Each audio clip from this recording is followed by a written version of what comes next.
Salut à tous, bienvenue sur Quantum. Ici, nous explorons les idées les plus fascinantes et les plus complexes de la science et de la philosophie à travers nos vlogs hebdomadaires.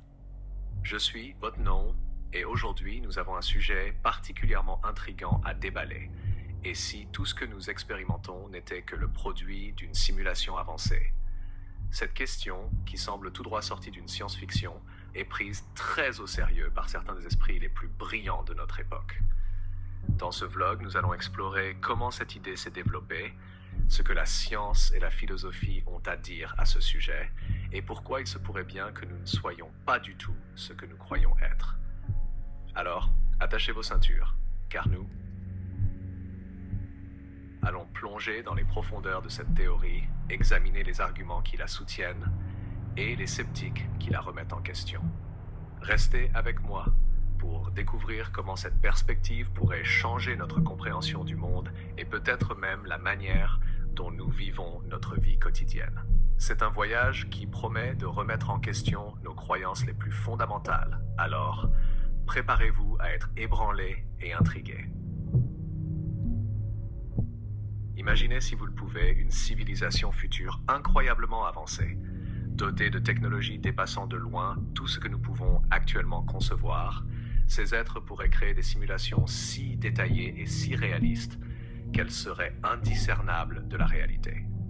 Selon Nick Bostrom, un philosophe contemporain, si une telle technologie est possible, alors il est probable que nous vivions déjà dans une de ces simulations.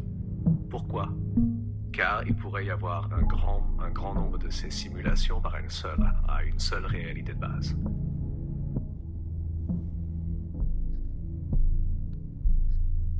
Cette idée nous conduit à un point crucial.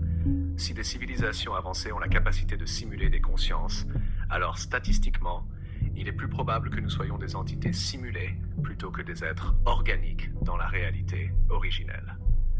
La question devient alors non pas si la simulation est possible, mais combien d'étages de réalité pourraient être théoriquement dans cette hiérarchie. Et où nous situons la hiérarchie ?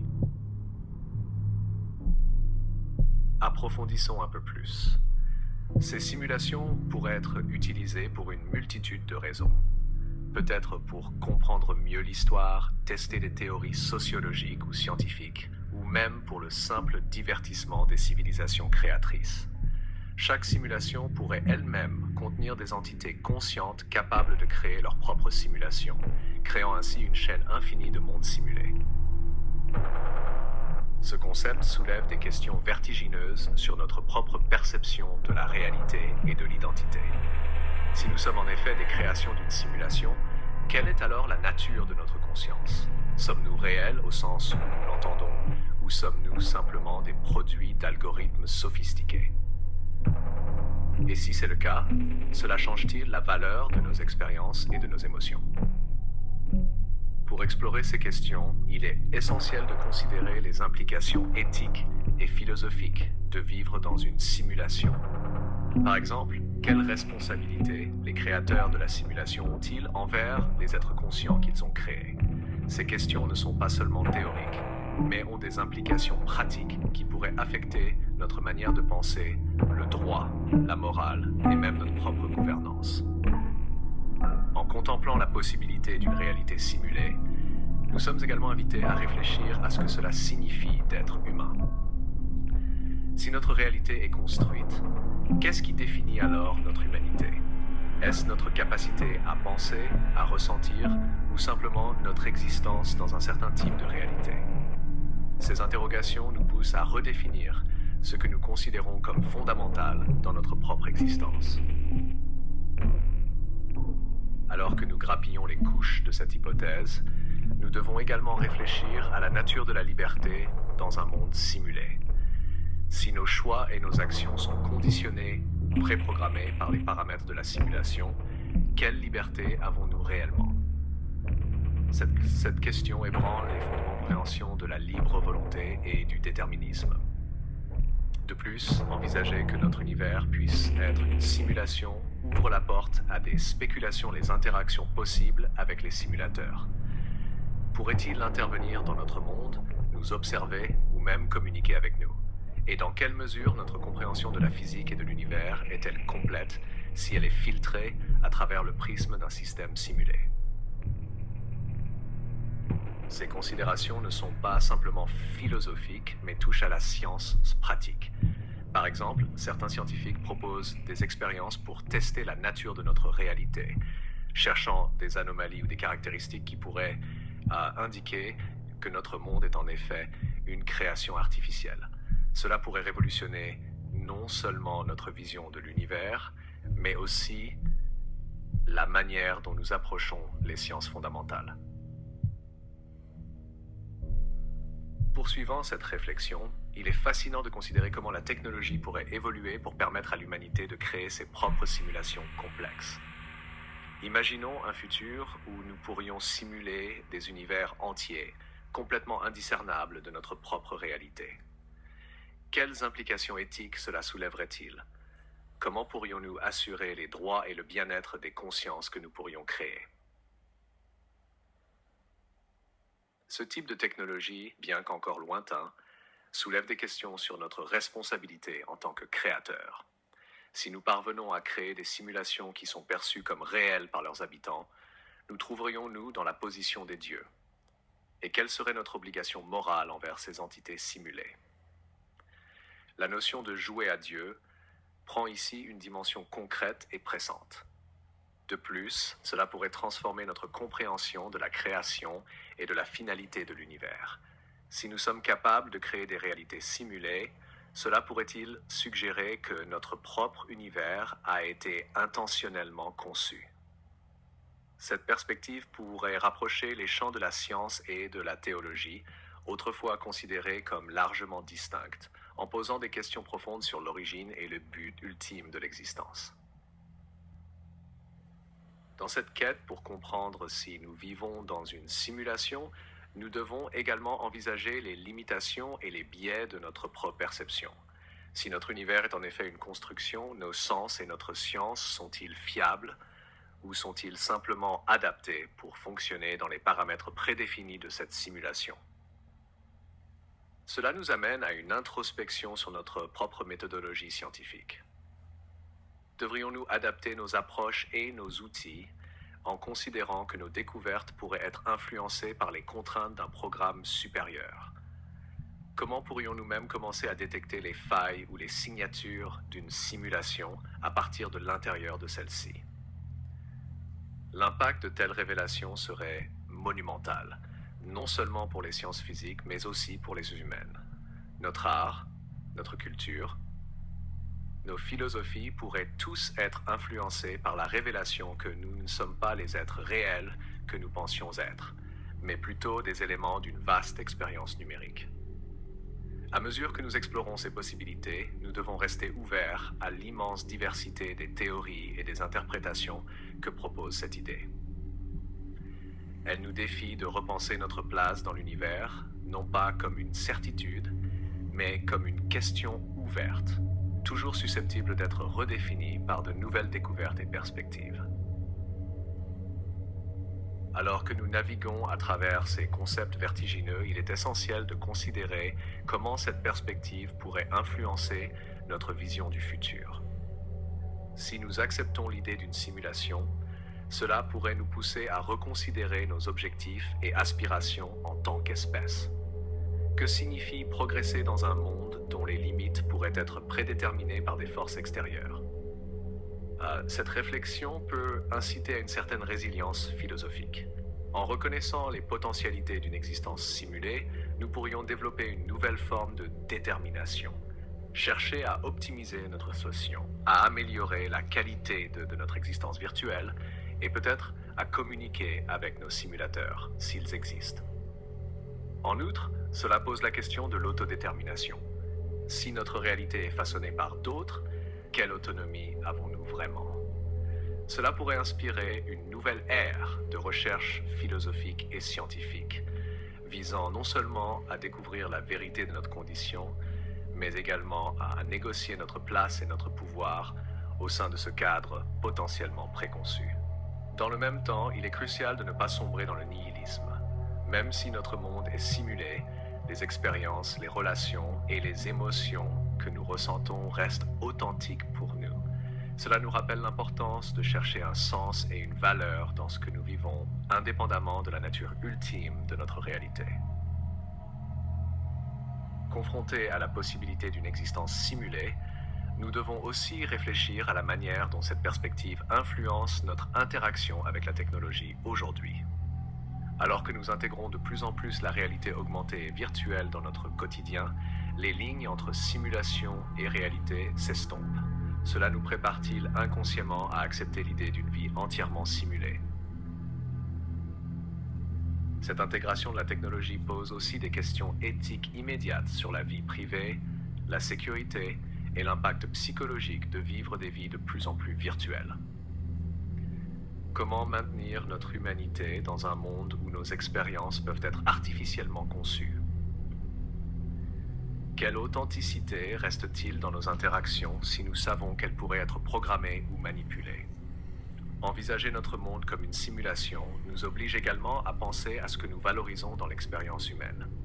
Cela pourrait encourager une réévaluation de ce qui est essentiel et précieux, poussant les individus et les sociétés à prioriser des expériences qui favorisent le bien-être réel plutôt que l'accumulation de biens matériels ou le succès dans des paramètres superficiels. Cette prise de conscience peut catalyser un changement significatif dans notre approche de la vie et de la gouvernance. Elle pourrait inspirer des politiques qui favorisent des relations plus authentiques, une éducation qui prépare à naviguer dans des réalités mixtes et une exploration scientifique motivée non seulement par la curiosité, mais aussi par une quête de sens dans ce qui pourrait être un grand théâtre cosmique. Dans cette exploration continue, il est vital de se pencher sur les implications spirituelles et métaphysiques de l'hypothèse de la simulation. Si notre réalité est créée par d'autres entités, comment cela affecte-t-il notre compréhension des concepts traditionnels comme l'âme ou le divin? Cela pourrait redéfinir notre relation avec le spirituel, nous amenant à envisager une divinité non pas comme un être omnipotent, traditionnel, mais comme des architectes avancés de notre monde simulé. Cette réflexion peut ouvrir des débats enrichissants entre croyants de diverses traditions et non-croyants, chacun réévaluant la notion de création et de créateur à travers le prisme de la technologie avancée. En effet, si nous acceptons que notre univers est une création, nous devons alors nous demander qui ou quoi est au-delà de cette réalité. Ces questions pourraient mener à un dialogue interreligieux et interculturel plus profond, cherchant des réponses communes dans un contexte radicalement transformé. Parallèlement, cette perspective peut aussi encourager une introspection personnelle profonde. Les individus pourraient explorer de nouvelles formes de spiritualité ou des philosophies qui intègrent l'existence dans une réalité simulée, trouvant du réconfort ou des directives dans l'idée que notre expérience, bien que peut-être programmée, reste une toile sur laquelle peindre notre propre sens et but. Finalement, cela nous amène à une prise de conscience cruciale. Quelle que soit la nature de notre réalité, nos actions et nos choix ont des répercussions. Que notre monde soit naturel ou simulé, les conséquences de nos comportements sur nous-mêmes et sur les autres sont tangibles. Cette prise de conscience pourrait favoriser une responsabilité accrue et une approche plus éthique de la vie, renforçant notre engagement envers le bien-être collectif et l'épanouissement personnel. Alors que nous poursuivons cette exploration de la simulation, il est important de considérer comment cette théorie influence notre rapport à la science et à la découverte. Si nous sommes en effet dans une simulation, cela remet en question la validité de nos découvertes scientifiques. Sont-elles de véritables révélations sur l'univers ou simplement des confirmations des règles définies par les simulateurs? Cette interrogation pourrait amener les scientifiques à repenser les méthodes par lesquelles nous validons nos théories et découvertes. En parallèle, cette idée pourrait stimuler un nouvel élan dans la recherche technologique, notamment dans les domaines de l'intelligence artificielle et de la réalité virtuelle. Si nous aspirons un jour à créer nos propres simulations complexes, comprendre les fondements de notre possible réalité simulée est crucial. Cela pourrait conduire à des avancées majeures dans la manière dont nous concevons et utilisons la technologie, nous rapprochant peut-être même de la capacité de simuler nos propres univers. D'un autre côté, l'hypothèse de la simulation invite à une réflexion sur l'importance de l'éthique dans la science. Si nous devons considérer la possibilité de créer des simulations contenant des êtres conscients, nous sommes aussi confrontés aux responsabilités morales que cela implique. Comment assurons-nous le respect et la dignité de ces potentielles consciences ?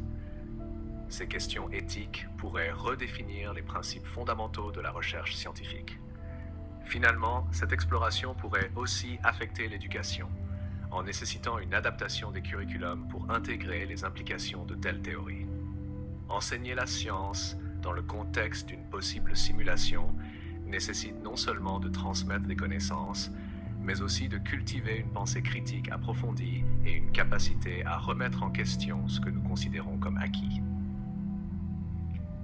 Poursuivant cette réflexion, nous nous demandons comment une acceptation plus large de l'idée de simulation pourrait affecter notre société dans son ensemble.